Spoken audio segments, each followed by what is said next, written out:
Hello viewers, আসসালামু আলাইকুম। আশা করছি সবাই ভালো আছেন।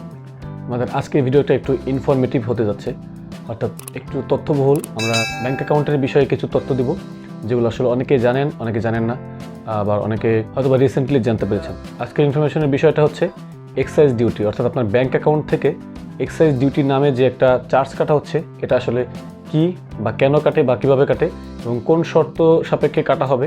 তো এই বিষয় নিয়ে আসলে ডিটেল আলোচনা করব, যেটা খুবই গুরুত্বপূর্ণ একটি টপিক। আমি মনে করি যাদের ব্যাংক অ্যাকাউন্ট আছে তাদের অবশ্যই বিষয়টি জানা উচিত, কারণ এটা জানলে আপনি অনেক বিষয়ে সতর্ক হতে পারবেন এবং আপনার চার্জও কম কাটবে। তো তথ্যগুলো জানার জন্য অবশ্যই ভিডিওটি শুরু থেকে শেষ পর্যন্ত কন্টিনিউ করুন, নাহলে কিন্তু আপনি কিছু ইনফরমেশন মিস করে যাবেন এবং সেখানে আপনার সমস্যাটি হবে। তো ভিডিওটা একটু লং হতে পারে, তো আশা করব ভিডিওটি শেষ পর্যন্ত দেখবেন। আমরা কথা না বাড়িয়ে মূল আলোচনায় চলে যাব। তার আগে বলে নিচ্ছি, এখনও যারা আমার চ্যানেল নতুন এবং চ্যানেলটি সাবস্ক্রাইব করেননি, তারা এখনই চ্যানেলটি সাবস্ক্রাইব করে রাখুন এবং বেল বাটনটি অন করে রাখুন। আর যদি অলরেডি সাবস্ক্রাইব করে থাকেন তাহলে অনেক অনেক থ্যাঙ্কস। তো চলুন মূল আলোচনায় যাওয়া যাক।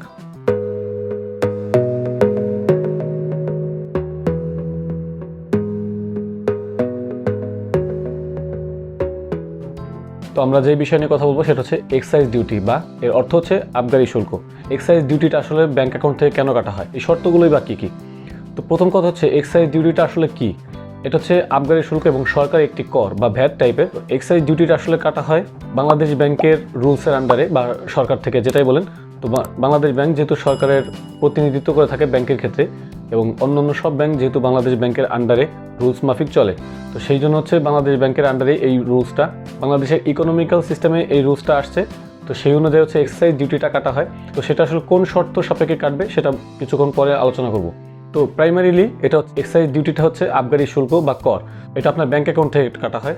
তো কেন কাটা হয়, এটা হচ্ছে এক্সাইজ ডিউটিটা আসলে একটু টাকাওয়ালাদের বা বড় লোকদের কাছ থেকে নেওয়া হয়। আপনার যত বেশি টাকা, এক্সাইজ ডিউটিটাও তত বেশি দিতে হবে সরকারকে। আপনার হাতে যদি ক্যাশ টাকা থাকে 5 লাখ, 10 লাখ, 20 লাখ, 50 লাখ, সেই টাকার হিসাব বাংলাদেশ সরকারের কাছেও নেই বা ব্যাংকের কাছেও নেই নর্মালি আর কি। সেটা আপনার কোনো ট্যাক্সও দিতে হচ্ছে না। কিন্তু যখন আপনি ব্যাংক অ্যাকাউন্টে টাকা থাকছে, সেইটার হিসাব কিন্তু আপনার ব্যাংকেও আছে, আপনার যে ব্যাংকে অ্যাকাউন্ট সেই ব্যাংকেও আছে, এবং ব্যাংক থেকে বাংলাদেশ ব্যাংকের কাছে তথ্য যাচ্ছে, যেহেতু অন্যান্য সব ব্যাংকই বাংলাদেশ ব্যাংকের আন্ডারে পলিসিতে বা রুলসের মধ্যে চলে।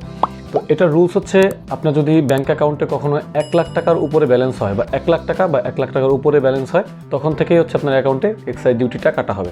অন্যান্য চার্জ, অ্যাকাউন্টের মেনটেন্যান্স চার্জ বা কার্ডের চার্জ, এগুলোর পাশাপাশি এক্সাইজ ডিউটিটা এক্সট্রা কাটা হবে। এটা কিন্তু বছরে একবারই কাটবে, সেটা হচ্ছে ডিসেম্বর ক্লোজিং, অথবা ডিসেম্বরে যখন ব্যাংক ক্লোজিং থাকে, সেই ক্লোজিং টাইমে আপনার অ্যাকাউন্টে কোনো প্রফিট থাকলে সেই প্রফিটও পাবেন, অন্যান্য খরচের সাথে সাথে এক্সাইজ ডিউটিটাও কাটবে। তো এটার কিছু ধাপ আছে, সবার কিন্তু একরকম এক্সাইজ ডিউটি কাটে না। আপনার লেনদেনের উপর বেস করে আপনার এক্সাইজ ডিউটিটা ডিফারেন্স হয়ে থাকে। তো এটা হচ্ছে 150 টাকা আছে, 500 টাকা আছে, 3000 টাকা আছে এবং 10,000 টাকা আছে। তো এটা হচ্ছে 150 টাকা আসলে কাদের জন্য কাটা হয়, যাদের অ্যাকাউন্ট ব্যালেন্স কখনো 1 সেকেন্ডের জন্য হলো, আসলে এটা আসলে সময়ের সাথে রিলেটেড না। এটা হচ্ছে আপনার অ্যাকাউন্ট ব্যালেন্স কখনো 1 লাখ টাকা হলেই আপনার অ্যাকাউন্ট থেকে 150 টাকা এক্সাইজ ডিউটি কেটে নেওয়া হবে ডিসেম্বরে। এখন আপনি বলতে পারেন যে আমার অ্যাকাউন্টে আমি টাকা যদি সব তুলে ফেলি তাহলে কীভাবে ডিসেম্বর পর্যন্ত কাটবে, আমি যদি ডিসেম্বর আগে অ্যাকাউন্ট থেকে সব টাকা তুলে ফেলি। এক্স্যাক্টলি আপনি টাকাটি তুলতেই পারবেন না, কারণ আপনার অ্যাকাউন্টে যখনই আপনি এক্সাইজ ডিউটির শর্তের মধ্যে, কন্ডিশনের মধ্যে পড়ে যাবেন, অর্থাৎ আপনার অ্যাকাউন্টে যখনই 1 লাখ টাকার উপরে ব্যালেন্স হবে, 1 লাখ টাকা বা 1 লাখ টাকার উপরে ব্যালেন্স হবে, তখনই আপনার অ্যাকাউন্টে 150 টাকা লক হয়ে যাবে। অর্থাৎ এটা আপনি চাইলেই তুলতে পারবেন না। এই টাকাটা আপনার ডিসেম্বরের 31 তারিখ পর্যন্ত টেনে নিয়ে যাবে। 31 তারিখে গিয়ে আপনার অ্যাকাউন্ট থেকে এই 150 টাকা কাটা হবে। এই 150 টাকা হচ্ছে যদি আপনার অ্যাকাউন্ট ব্যালেন্স 1 লাখ থেকে 5 লাখের মধ্যে হয়, অর্থাৎ 5 লাখের নিচে থাকে, অর্থাৎ 4,99,999 টাকা পর্যন্ত আপনার হচ্ছে 150 টাকা এক্সাইজ ডিউটি দিতে হবে। আর 5 লাখ থেকে 10 লাখ পর্যন্ত যদি আপনার অ্যাকাউন্টে ব্যালেন্স কখনো হয়, অর্থাৎ 5 লাখ থেকে 9,99,999 টাকা, এই ধাপের মধ্যে থাকলে আপনার অ্যাকাউন্ট থেকে হচ্ছে 500 টাকা এক্সাইজ ডিউটি কাটা হবে, যেটা ডিসেম্বর ক্লোজিংয়ের সময় কাটবে। তো আমি আগেই বলে দিচ্ছি, আপনার এক্সাইজ ডিউটিটা কিন্তু ডিসেম্বর 31 তারিখে যেয়ে কাটবে, যখন ব্যাংক ক্লোজিং হয়। আর 10 লাখের উপরে যদি যায়, 10 লাখ বা তার উপরে যদি যায়, 10 লাখ থেকে 1 কোটি টাকা পর্যন্ত আপনার হচ্ছে 3,000 টাকা এক্সাইজ ডিউটি কাটবে, এবং 1 কোটি টাকার উপর থেকে হচ্ছে 10,000 টাকা এক্সাইজ ডিউটি, যেটা সরকারি খাতে জমা হবে। যেহেতু এটা বাংলাদেশ ব্যাংকের কস্টিং, সেক্ষেত্রে অবশ্যই আমরা ধরে নিতে পারি যে এটা সরকারি খাতে যাবে, যেহেতু বাংলাদেশ ব্যাংক সরকারের প্রতিনিধিত্ব করে।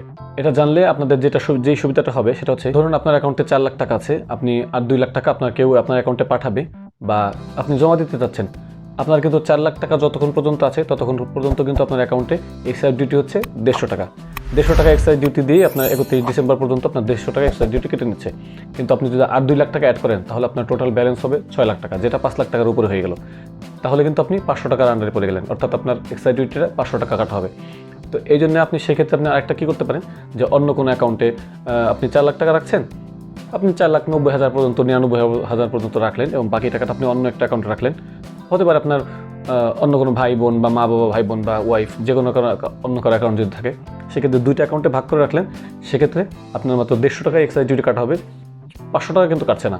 150 টাকা 500 টাকার এই কম্পেয়ারটা বাদ দিয়ে আমরা যদি 10 লাখ টাকারটা বলি, যে আপনার অ্যাকাউন্টে ধরুন 9 লাখ টাকা আছে, আপনি আর 2 লাখ টাকা রাখলে বা 9,90,000 টাকা আছে, আপনি 20,000 টাকা রাখলে আপনার অ্যাকাউন্টে কিন্তু 10 লাখের উপরে চলে যাচ্ছে।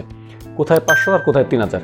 আপনার 9 লাখ টাকা 9,99,999 টাকা পর্যন্ত হচ্ছে আপনার এক্সাইজ ডিউটি 500 টাকা, এবং 10 লাখ টাকার উপরে যাওয়ার পর থেকেই কিন্তু আপনি 3,000 টাকা এক্সাইজ ডিউটি দিবেন। অর্থাৎ 10 লাখ থেকে 1 কোটি টাকা পর্যন্ত, অনেক বড় একটা রেঞ্জ এখানে যদিও, তবে 10 লাখ থেকে 1 কোটি টাকা পর্যন্ত আপনার হচ্ছে এক্সাইজ ডিউটি ধরা হবে 3,000 টাকা। তো আপনি যদি 9 লাখ টাকা একটা অ্যাকাউন্টে রাখেন আর 1 লাখ টাকা বা 2 লাখ টাকা যদি অন্য অ্যাকাউন্টে রাখেন, সেক্ষেত্রে আপনার কিন্তু অল্প কিছু টাকার জন্যই আপনার অনেকটা টাকা বেঁচে গেল। 2টা অ্যাকাউন্ট করলেন, সেক্ষেত্রে অল্প টাকা ওইখানে 150 টাকা দিতে হলো, এখানে 500 টাকা, 600-700 টাকায় কাজ শেষ, কিন্তু ওখানে আপনার 3,000 টাকা এক্সাইজ ডিউটিটা কাটলো না। তো এটার জন্যই আসলে আমরা ভিডিওটা তৈরি করেছি।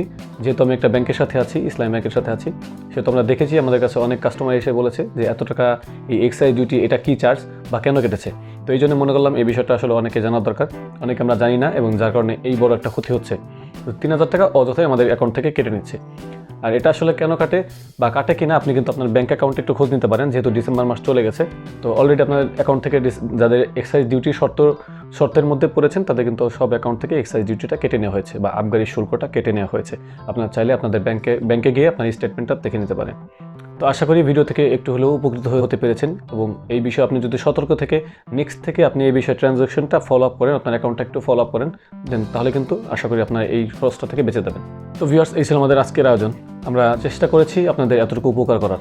যদি ভিডিওটি ভালো লাগে অবশ্যই একটি লাইক দেবেন, ফ্রেন্ডদের সাথে শেয়ার করবেন, কমেন্ট করে আপনার মতামত জানাবেন আমাদের এই ভিডিও সম্বন্ধে, এবং নতুন নতুন আরও কী ধরনের ভিডিও পেতে চান সেটা আমাদের কমেন্ট করে জানাতে পারেন। ব্যাংক রিলেটেড কোনো প্রশ্ন থাকলে বা আমরা যেই ভিডিও দিয়ে থাকি, অর্থাৎ সেলফিন, আইস্মার্ট, bKash এই ধরনের মোবাইল ব্যাংকিং অ্যাপস নিয়ে ভিডিও দিয়ে থাকি, যদি সেই রিলেটেড কোনো প্রশ্ন থাকে সেটা আপনার কমেন্ট করে জানাতে পারেন, আমরা রিপ্লাই করার চেষ্টা করব। আপনার কোনো প্রবলেম থাকলে সেটা সলিউশন দেওয়ার চেষ্টা করব। তো আজকের আয়োজন এই পর্যন্তই, দেখা হচ্ছে নেক্সট ভিডিওতে। Till then take care yourself, আল্লাহ হাফেজ। আর হ্যাঁ, আমার চ্যানেলটি সাবস্ক্রাইব করতে কিন্তু ভুলবেন না।